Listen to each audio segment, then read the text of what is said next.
نحمده ونصلي ونسلم على رسوله الكريم اما بعد فاعوذ بالله من الشیطان الرجیم بسم اللہ الرحمن الرحیم۔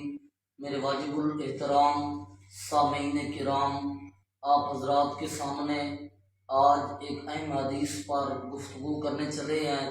نبی پاک صلی اللہ علیہ وسلم کی عدالت میں ایک جوان حاضر ہوا، عرض کیا یا رسول اللہ صلی اللہ علیہ وسلم، میرا دل چاہتا ہے میں جنت میں بھی چلا جاؤں اور جنت کے اندر مجھے محمد کا دیدار بھی نصیب ہو جائے اور اللہ کی ذات کا دیدار بھی نصیب ہو جائے۔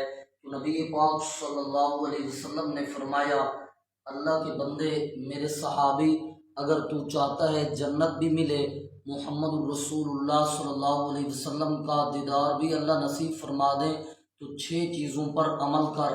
پہلی چیز، اللہ نے جس مقام پر آنکھ اٹھا کے دیکھنے کا حکم دیا آپ وہاں پر دیکھ سکتے ہو۔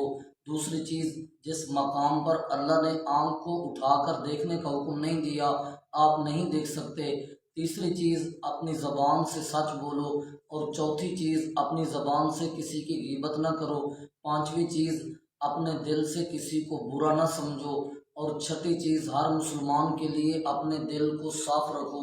میرے واجب الاحترام نبی پاک صلی اللہ علیہ وسلم نے فرمایا، میرے صحابی اگر ان 6 چیزوں پر عمل کرے گا تو آپ کو اللہ جنت بھی دیں گے اور دیدار محمد بھی نصیب فرمائیں گے اور اللہ کا دیدار بھی نصیب ہوگا۔